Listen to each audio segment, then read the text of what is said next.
अयोध्या के राम मंदिर में श्री राम विराजमान हो चुके हैं। प्रधानमंत्री नरेंद्र मोदी ने 22 जनवरी को मुख्य यजमान बनकर मंदिर में श्री राम लल्ला ही प्राण प्रतिष्ठा के बाद पीएम मोदी ने राम मंदिर परिसर में मौजूद लोगों के सामने 11 दिनों का व्रत खोला। पीएम नरेंद्र मोदी ने 11 जनवरी को 10 मिनट 50 सेकंड का एक ऑडियो मैसेज जारी किया था, जिसमें उन्होंने बताया है कि वह यम नियम का पालन करेंगे। 11 दिनों के उपवास के दौरान पीएम मोदी ने सात्विक भोजन किया, वह सिर्फ नारियल पानी भर रहे। अपने व्रत के दौरान पीएम मोदी जमीन पर कंबल बिछाकर सोए थे। 11 दिनों के व्रत के दौरान पीएम मोदी ने 4 राज्यों के 7 मंदिरों में दर्शन किए गए। अपने भाषण के दौरान पीएम मोदी ने कहा, आपने 11 दिन के व्रत अनुष्ठान के दौरान मैंने अनुष्ठानों का चरण स्पर्श करने का प्रयास किया, जहां प्रभु राम के चरण पड़े रहे। मेरा सौभाग्य है कि इसी नीली प्रभाव के साथ मुझे सागर से सरयू तट की यात्रा का अवसर मिला। जानते हैं, अपने 11 दिनों के दौरान पीएम मोदी ने इन मंदिरों के दर्शन। प्रधानमंत्री नरेंद्र मोदी के व्रत की शुरुआत 12 जनवरी से हुई। इसी नियम ने महाराष्ट्र के नासिक में एक रोड शो किया, या फिर उन्होंने शहर के पंच क्षेत्र में गोदावरी नदी के तट पर काला राम मंदिर में दर्शन लिए। प्रधानमंत्री ने जलवा पूजन और आरती थी। राम भजन में भी शामिल हुए। रामायण के अनुसार भगवान राम, भगवान लक्ष्मण और देवी सीता अपने 14 साल के वनवास के 10वें वर्ष के बाद कुछ वर्षों तक गोदावरी के तट पर रहे थे। वीरभद्र मंदिर, आंध्र प्रदेश। इसके बाद 16 जनवरी को प्रधानमंत्री के लिए लिया आंध्र प्रदेश के लिए पक्षी हुई। यहाँ वीरभद्र मंदिर है। पीएम ने मंदिर में विशेष पूजा अर्चना की। उनकी भक्ति में लीन तस्वीरें भी वायरल हुई थी। रामायण मेले वापसी का जिक्र मिलता है।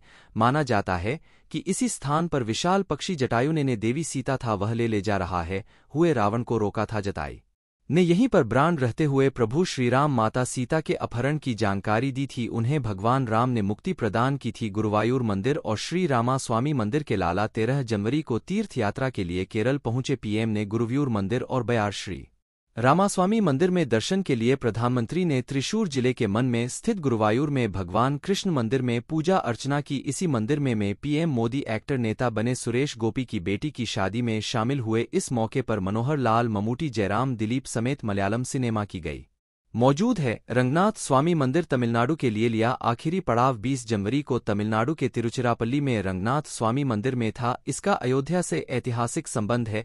यह मंदिर देश के सबसे पुराने और सबसे प्रतिष्ठित मंदिरों में एक है। इस मंदिर में भगवान विष्णु की सोई हुई मुद्रा में प्रतिमा है, जिन्हें श्री रंगनाथ स्वामी के नाम से जाना जाता है। वैष्णव साहित्य के अनुसार इस मूर्ति का संबंध अयोध्या से है। ऐसा माना जाता है कि भगवान राम ने विष्णु की प्रतिमा विभीषण को सौंपी थी और उसे से लंका ले जाने का निर्देश दिया था। यहाँ दर्शन के बाद पीएम मोदी ने पास के समुद्र तट पर भगवान राम के मंदिर में भी पूजा की। पीएम ने यहाँ पुष्पांजलि अर्पित की और योग भी किया। श्री कोठंडा रामास्वामी मंदिर में पूजा 20 जनवरी को किया। पीएम मोदी ने श्री कोठंडा रामास्वामी मंदिर का दौरा किया, जो धनुषकोडी की ओर जाने वाले रास्ते पर हैं। अयोध्या में प्राण प्रतिष्ठा से पहले प्रधानमंत्री मोदी ने राम लला की प्राण प्रतिष्ठा के लिए 11 दिन का उपवास और जगह किया था। भगवान राम की प्राण प्रतिष्ठा के बाद गोविंद गिरी जी महाराज ने पीएम मोदी का व्रत खुलवाया। जो चरणामृत पीकर पीएम ने व्रत खोला, उसमें बेहद खास चीजें भी। प्रधानमंत्री मोदी को राम जन्मभूमि तीर्थ क्षेत्र ट्रस्ट के कोषाध्यक्ष गोविंद गिरी जी महाराज ने प्राण प्रतिष्ठा के बाद भगवान राम का चरणामृत दिलाया। इस एक चम्मच चरणामृत में बेहद खास चीजें मिली हुई थी। इस चरणामृत में 5 मुख्य सामग्री मिली थी: दही, दूध, शहद, तुलसी। क्योंकि प्रधानमंत्री ने श्रीराम लला की प्राण प्रतिष्ठा से पहले 11 दिन के अनुष्ठान के दौरान उपवास जब और गाय की पूजा की। 11 दिन तक फर्श पर सोए और सिर्फ नारियल पानी पीकर रहे मोदी। इस दौरान रामायण से जुड़े 4 राज्यों के 7 मंदिरों में दर्शन पूजन भी करने गए। इस महान तरह के बाद भोपाल आया, जब पीएम मोदी ने 140 करोड़ भारतीयों की ओर से राम लल्ला की प्राण प्रतिष्ठा में मुख्य यजमान का दायित्व निभाया। सारे कार्यक्रम संपन्न होने के बाद मोदी ने अपना उपवास तोड़ा। राम जन्मभूमि तीर्थ क्षेत्र ट्रस्ट के कोषाध्यक्ष गोविंद गिरी जी महाराज ने मंच से कहा कि हमने तो पीएम से बस 3 दिन का उपवास करने के लिए कहा था, लेकिन उन्होंने 11 दिन का उपवास रखा। स्वामी गोविंद गिरी ने कहा कि हमने 3 दिनों के लिए भूमि शयन अर्थात जमीन पर सोने को कहा, लेकिन इतनी ठंड के मौसम में उन्होंने 11 दिन भूमि शयन किया। इस दौरान प्रधानमंत्री मोदी भी भावुक हो गए। गोविंद गिरी जी महाराज ने आगे कहा कि यह महापुरुष हमारे बीच मौजूद हैं। पीएम मोदी किसी महापुरुष से कम नहीं है और मुझे आपको बतला भी फरमाएं। उपकरण उपलब्ध होने की अनुभूति हो रही है। मैंने तो कहा था, हम लोगों ने महापुरुषों से परामर्श करके लिखा था, आपको केवल 3 दिन का उपवास करना है। आपने 11 का संपूर्ण पोषण किया। उनमें 11 एक मुक्त रहने के लिए का था। अन्न का त्याग कर दिया। अरे साहब, तपस्वी कोई राष्ट्रीय नेता प्राप्त होना सामान्य बात नहीं है।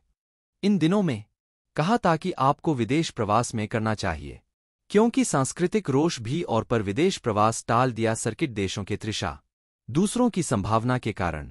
लेकिन मैं विदेशों का प्रवास ऐसा किया। नासिक से आरंभ किया, गुरुवायूर गए, श्रीरंगम गए, रामेश्वरम गए, मेरे फादर स्थानों पर जाकर के वहां के परमाणुओं को लेकर के और पूरे भारत माकपा के हर कोने में जाकर के मौन निमंत्रण दे रहे थे कि आइए दिव्य आत्माओं और व्यापक और हमारे राष्ट्र को महान बनाने के लिए आशीर्वाद। केवल का तौर पर दिनों तक आपको भूमि शयन करना चाहिए। 11 दिनों से आप मिश्रण कर रहे हैं इस कड़कड़ाती ठंड में इस प्रकार का करना। मित्रों, मैं को निर्माण किया। उस समय उन्होंने एक शब्द को सुनाता भारत के संस्कृति का सबसे मूल तपा एपी और पूज्य गुरुदेव के गुरुदेव पर कहा करते थे, कांची के परमार्थ और जी महाराज तुम्हें मिलता था। तपस्या और कमी हो गई, उन सबको हमने साकार आप था। मुझे इस परंपरा को देखते हुए केवल एक राजा याद आता है जिसमें यह सब कुछ था, और उस राजा का नाम छत्रपति शिवाजी महाराज। छत्रपति शिवाजी आ रहा विप्रो लोगों को पता नहीं शायद। वे स्वयं जो मल्लिकार्जुन के दर्शन के लिए श्रीशैलम के ऊपर गए, 3 दिन का उपवास किया, 3 राशियों मंदिर में रहे और महाराष्ट्र कहा कि मुझे राज्य में लगा है पश्चिम की और अगर की मांग संन्यास लेना है, मुझे वापस मत ले जाए। व्यास का वह बड़ा लक्षण प्रसंग है। उस प्रसंग में उनके सारे के मंत्रियों ने उनको समझाया और लौटा करके लाया, यह भी आपका कार्य भगवत सेवा। आज हम लोगों को उसी प्रकार के एक महापुरुष ऐसे प्राप्त हुए हैं जिनको भगवती जगदम्बा ने स्वयं हिमालय से लौटा करके ब्रेक भी और जाओ भारत माता की सेवा करो। पूरे भारत माता की सेवा करनी है। मैं अपने को कभी भारत में के बारे में भावुक में पाता, लेकिन कुछ स्थान ऐसे होते हैं जहां पर आदर के साथ अपना मस्तक अपने आप जुड़ जाता है। ऐसा एक स्थान हम लोगों को उच्च पदों पर अगरसी में जो दिखाया, तो मुझे छत्रपति शिवाजी महाराज के गुरु समर्थ रामदास स्वामी महाराज की याद आ गई। उन्होंने शिवाजी का वर्णन किया, मित्र या का माह में व्यस्त माह में बहुत सी आधारों पर श्री उपयोगी श्री योगी श्री बन गई होगी। हम लोगों को आज वृक्ष जीवन योगी प्राप्त होगा। 8 में यहाँ पर केवल इसलिए खड़ा हो, तपस्या के पश्चात सारे महात्माओं की अनुमति लेकर के और उनके आशीर्वाद लेकर के उनका यह पर पूर्ण करने के लिए, उसकी सांद्रता के लिए उनको चरणामृत दिया जा रहा है। आप सबकी सहमति हो तो आप सब लोग ओमकार का घोष करके मुझे सहमति दे। अपना उस हुआ कर रहे हैं 11 दिवसीय उपवास को भूंग कर है। मैं राम जन्मभूमि क्षेत्र के अध्ययन से मेहेज 2012 राम आर्य रहा हूं भट्टराई है। रामचंद्र आयुर्वेद से रघुनाथ हाँ या नाथ या सीता या पति है वहां, फिर राम लला भगवान है कि श्री राम लला भगवान के भारत माता के सर्दियों माता के सहयोग माता के जय जय श्री राम।